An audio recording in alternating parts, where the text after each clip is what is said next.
Ups.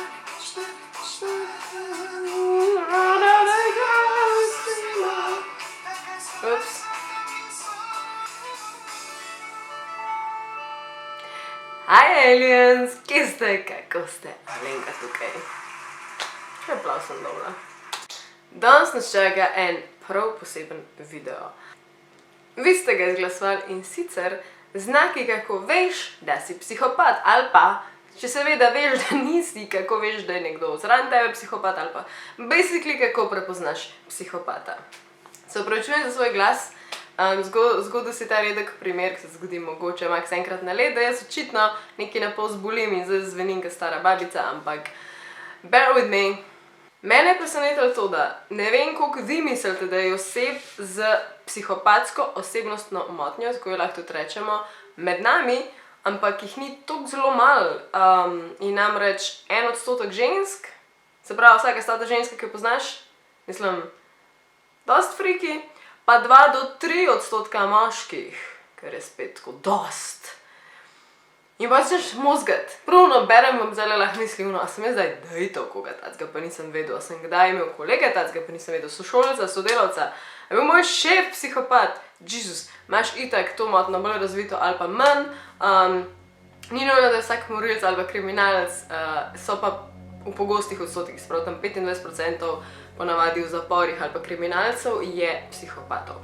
En tista splošna stvar, ki jo vemo o psihopatih, je to, da težko čutijo empatijo ali pa obžalujejo stvari, ker je že tisti trigger, ki ti reče creepy. Mislim, veš, da če teh stvari ne čutiš, basically si odrezana od družbe in societyja kot takega. Je pa treba štekati, da oni normalno živijo med nami, ni nujno, da je to kriminalec, kot sem rekla, to je lahko en čist random živeči človek, ki ga sploh ne pogruntaš, da je karkoli drugač. Normalno živi, se športa, se pravi, mogoče je svoj šef, ne vem, sodelavka. Je pa dejstvo, da njihovi možgani delujejo drugače. Psihopati so izjemni lažnivci, zaradi tega, ker ne čutijo empatije, čist simpel. Če se ti ne zlažeš, se ne zlažeš iz razloga, ker ti potem žal ali pa ker misliš na drugo osebo. Če ne bi se itak lagal, ker bi bolj ščes prišel, tako kakor če smo nor, kadi smo lar prav. V glavnem, oni ne čutijo empatije, zato se lažejo vse pa vprek in tudi, ker nimajo tiste mimike, da bi jih izdajala, zato tudi rečemo, da so odlični lažnivci, ker jih ni strah vnaprej te laži, pač ne izdaj jih strah ali pa, you know. Možno je, da oni v družbi izpadejo ekstremno super in dejansko oni popolni unika, vse vejo, vse obvladajo, mogoče so dejansko ekstremno inteligentni, dokler ne pride do nekega zapleta ali pa da se zgodi nekaj drastičnega, mogoče da ga pusti punca, primer, in se njemu strga in potem vidimo tistega psihopata. Gremo kar na znake. Prvič. V vsem so najboljši. Psihopat je prepričan, da je vsem briljanten in najboljši in da ni nikogar, komu je sploh konkurenca. Ker psihopat izvira iz take logike, je tudi prepričan, da vsi ostali poskrbijo samo zase in če kdo reče, da dejansko dela nekaj zaradi nekoga drugega ali pa da ima nekoga rad, oni temu ne verjamejo, ker ne razumejo tega občutka. Oni mislijo, da ti ljudje lažejo. Psihopat misli, da so pravila in zakoni in vse to tam samo zaradi tega, ker so drugi ljudje preveč neumni, da bi se jih odločili prekršiti. Torej, zato oni tako pogosto kršijo zakon, ker, pa ne vem, pa so lopovi, pa kriminalci, zaradi tega, ker se počutijo predobre, prepametne za ta zakon, druge pa vidijo kot preneumne. Psihopati ne prevzemajo odgovornosti, to pomeni, da če je primer psihopat v zvezi in bi prevaral svojo punco, bi bila kriva ona, logično, zaradi tega, ker mu je zaupala. Oni, taki kot so popolni, vse ostalo, ker gre narobe zaradi tiste druge osebe, karkoli že naredila. Sarkazem. Drugič, njihovo obnašanje ni pod kontrolo.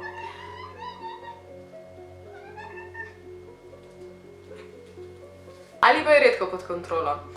Njihovo razmišljanje je ekstremno racionalno, zelo logično in dobro razmišljajo, ampak ne morejo pa kontrolirati svojega obnašanja, tako da jih lahko najmanjša kritika ali pa najmanjša stvar, ki spodbije njihov ego čist malo, jih lahko trigra in se jim zmeša in ratajo agresivni, nasilni in pač nasploh skeri.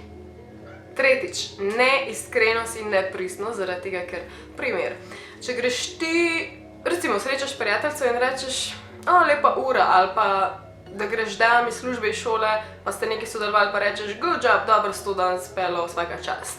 In ti potem mogoče začneš razmišljati, kaj je za temi besedami, kako je ta človek to mislil, ali me osvaja, ali nekdo res navdušen nad mano, ali to krinka, ki me v bistvu sovraž, pač prepremljeva v določene stvari, ker smo normalni smrtniki.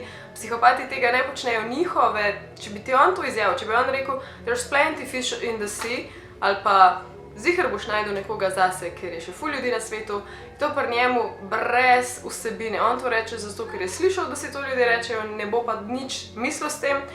Zakaj ti to torej reče? Samo iz razloga, da bo kaj dobil tebe. Torej, če ti to reče, neko to lažbo ali pa spodbudo ali pa karkoli pozitivnega, je to samo zato, ker te želi na nek način motivirati in s tem, ko bi on tebe motiviral, bi bil ti vesel in s tem naj bi ti, ne vem kakšen scenarij ima on v tem momentu v glavi, ampak ti naj bi mu nekaj vrnil.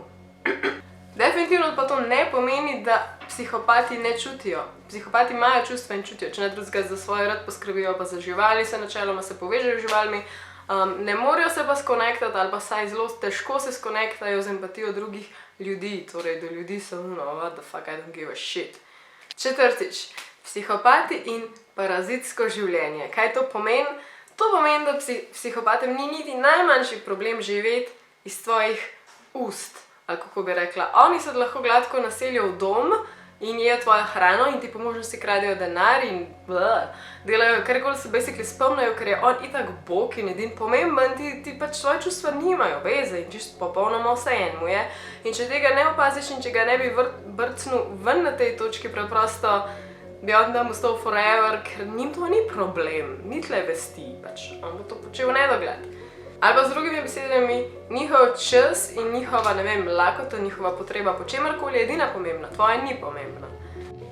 Petič, njihovi možgani delujejo drugače v grotesknih situacijah, zato velikokrat vidimo v grozljivkah, po thrillerjih, po akcijah, ki so psihopati tisti kriminalci, ki bodo na koncu nekoga razsekali in gledali, da they don't give a shit. To je zaradi tega, ker drugače reagirajo na to. Njihovi možgani so tako speljani skupaj, da jih to sploh ne gane ali pa jih minimalno gane.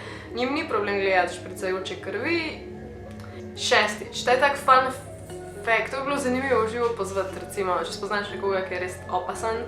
Primer, psihopat v primeru, da te svojo kruto, grozno izjavo spravi v jok, potem lahko, če imaš čas, opazuješ, kam bo gledal. Namreč normalen človek bi te gledal v oči, ker je tisti intimen stik s človekom najlažji in najbolj tipičen stik.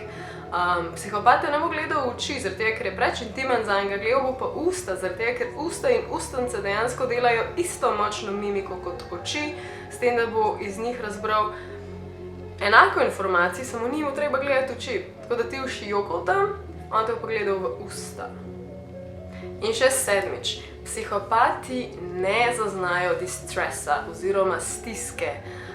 Lahko si ti v hudi stiski in jo on ne bo zaznal, što se tudi, ker so delali študij, načeloma oni ne da ne zaznajo tega, tudi če zaznajo, pa vidijo, da pač nekaj ne štima, ne bojo pomagali, saj večinoma, ker boli jih k. Što se je, da sploh, ko pride do stiske, pa imaš lahko fizično ali pa psihično, ne bojo ločili tega, ne bojo vedeli, a je to zato, ker si se udaril, ali jokaš zato, ker si tako psihično te nekaj prizadel.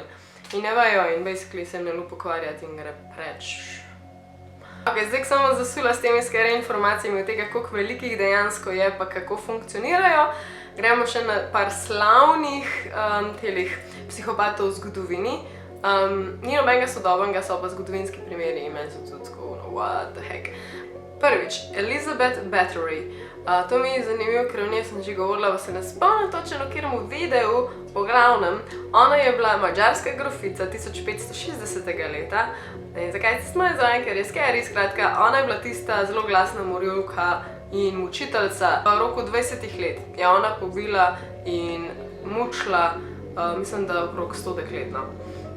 Ta oseba, ki se je naj bi se kopala v njihovi krvi z razlogom, da bi dlje ostala mlada. Psihopatček.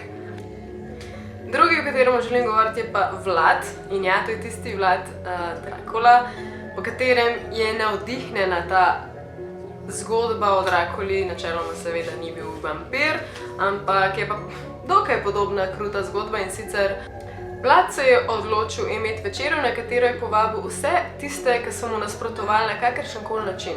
Takoj, ko so oni prišli, je vse zabodel in še dokler so bili Mnogi izmed njih živi, jih je napičil na visoke sulice ali kole pač po mestu in jih tam pustil viseti.